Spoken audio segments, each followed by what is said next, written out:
Estamos de volta com o Jogo Aberto Goiás e dentro do que a gente mostrou no mês de dezembro, a gente vai fechar dezembro com um convidado especial. Tivemos vários convidados ao longo de dezembro e nós temos o segundo convidado do Vila Nova. Tivemos o Alisson, para mim, o jogador mais importante do futebol goiano neste ano de 24, e agora a gente tem o Hugo Jorge Bravo, que é o presidente do Vila Nova. Vai falar sobre as contratações, sobre o Vila Nova para 25, atualizar para o torcedor do Vila Nova. Eu queria aqui já agradecer ao Hugo Jorge Bravo pela presença no Jogo Aberto Goiás. Eu sei que dia 31 sempre é um dia complicado em qualquer situação e ele tirou um tempinho para estar com a gente aqui. Hugo, eu já começo perguntando para você. Primeiro, muito obrigado pessoalmente por vir aqui. Aliás, muito obrigado ao Vila Nova ao longo desses quase 9 meses da TV Sucesso, que sempre que a gente precisou, o Vila Nova foi muito presente no lado da comunicação, seja com treinador, seja com jogador, seja com dirigente. O que você analisa, como que você analisa o 2024 do Vila Nova, que eu gostaria depois de falar bastante sobre o 2025? Primeiro, Theo, agradecer a Deus a oportunidade, agradecer você e toda a equipe aí do Jogo Aberto, né? Uma honra estarmos aí com vocês. Tem muito vilanovense na equipe do Jogo Aberto, viu? Tem muito vilanovense em qualquer lugar, né? Nós somos maioria em qualquer lugar, isso aí é fato. Aí não é bem assim, mas vamos embora. Chovendo molhado. Segue o fluxo. Vai ser aqui, vai ser em outro lugar. Segue o fluxo. Mas enfim, o que eu posso dizer do ano 2024? Foi um ano que, apesar da gente não ter conquistado nenhum troféu, e tirando ali aquela tragédia, eu coloco isso aí porque acaba que nós temos responsabilidade sobre isso, que foi aquela fatídica final da Copa Verde. Você coloca a final da Copa Verde como a maior decepção, para não usar outra palavra, na história do Vila Nova? Não. Não? Não coloco dessa forma. Foi, lógico, uma das piores tragédias, mas, vamos dizer, eu acho que teve outras decepções maiores. Talvez pela importância, né? Acaba querendo ou não, foi um resultado vexatório para uma final. Lógico que o segundo jogo, consequência do primeiro. Mas nós não podemos esquecer que para chegarmos ali naquela final, nós eliminamos o nosso maior rival e nós eliminamos também na semifinal um clube de Série A do Campeonato Brasileiro, então, que era o Cuiabá. Mas assim, eu posso elencar outras situações que foram muito mais trágicas. Tivemos uma goleada aqui contra a Aparecidense, naquele ano em que o Vila foi rebaixado para a segunda divisão do Campeonato Goiano. Tivemos aquele jogo que nós tomamos 5 do Guarani, que nós fomos rebaixados lá em Anápolis, que culminou com o rebaixamento. Talvez em resultado desportivo, digo 6-0, seja talvez o maior vexame, mas, como eu disse, pelo contexto em si, e como eu ressaltei a responsabilidade nossa, mas nós não podemos esquecer que nós estávamos na final da competição. Vamos dizer, nós tivemos o Brasil perdendo uma Copa do Mundo em casa de 7. Nós tivemos aqui esse ano, por exemplo, o próprio Fortaleza, com a equipe que chegou à Libertadores, que tomou de 5 do Cuiabá. O Vitória, campeão da Série B ano passado, tomou de 6 do CRB. Então, assim, são coisas que não são naturais no futebol, que a gente não pode achar que é normal, que de fato não é, mas que, infelizmente, aconteceu.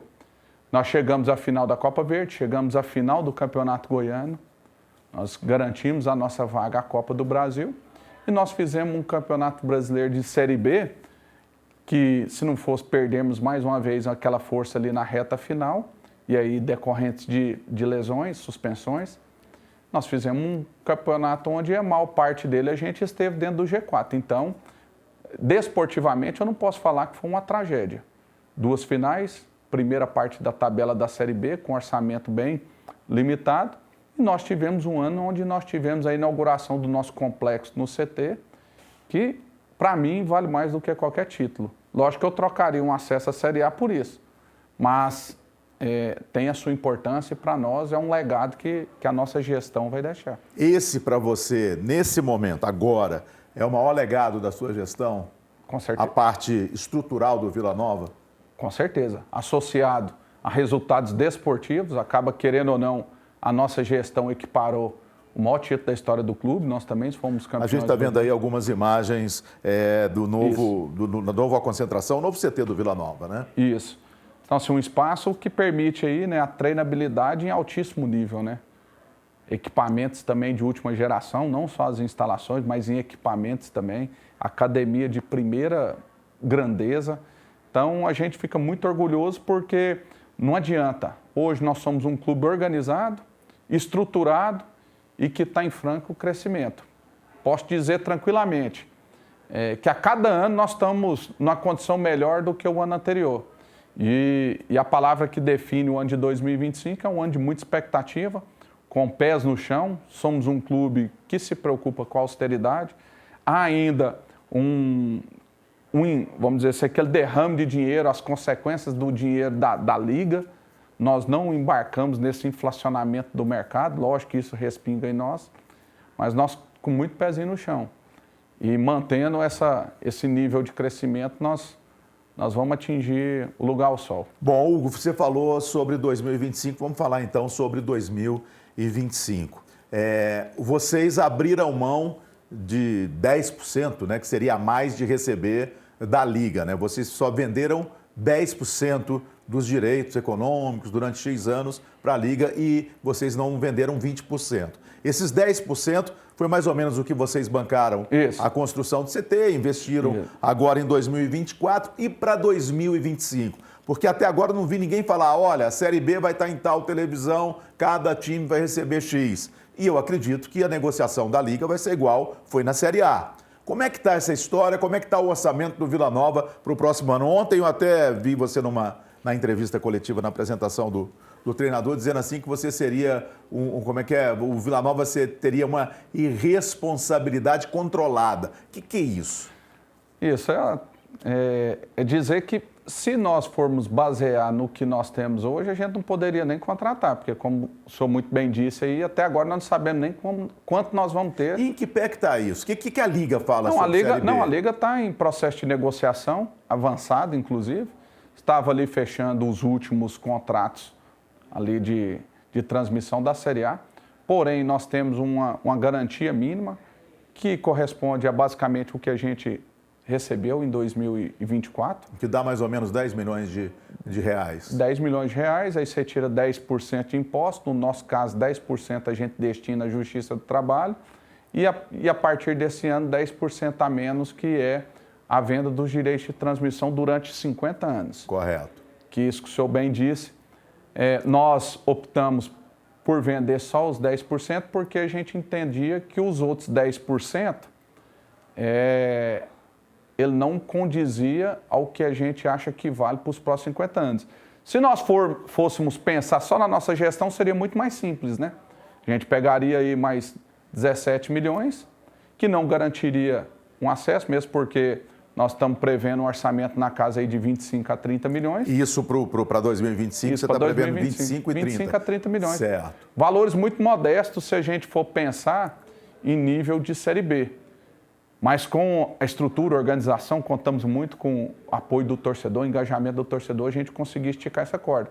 Quando a gente fala da irresponsabilidade, foi porque a gente deu um passinho a mais, controlado porque não foi uma loucura a ponto de, vai inviabilizar o clube final do ano, de forma alguma, mesmo porque a gente tem ativos que a gente pode estar liquidando ao final do ano, em algum determinado momento, e nós estamos fazendo isso desde o início do ano, mas a gente deu um passinho a mais. E ainda assim, ficaremos ainda bem aquém dos nossos adversários, até mesmo porque eles ainda têm um deles descendo da Série A, com certeza, com valores. Sim.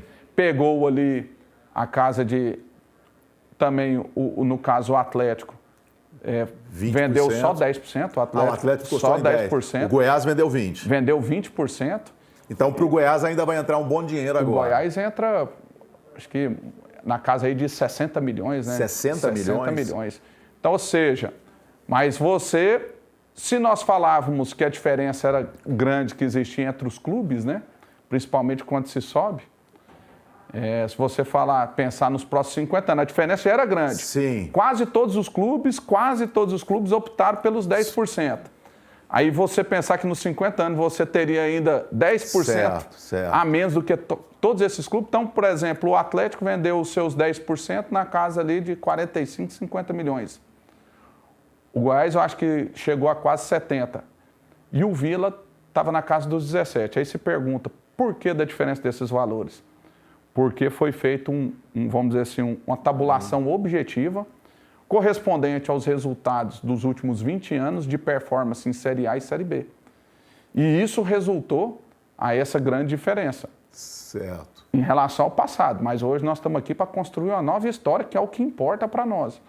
Então, por que a gente pegou 17 milhões e utilizou em pagamento de dívida e no CT? Porque a gente entende e acredita que esse é o único caminho que nos leva ao crescimento. O presidente, uma pergunta que veio até da Tandara Reis, que está no seu recesso de final de ano, mas quando é Vila Nova, o olho dela fica atento.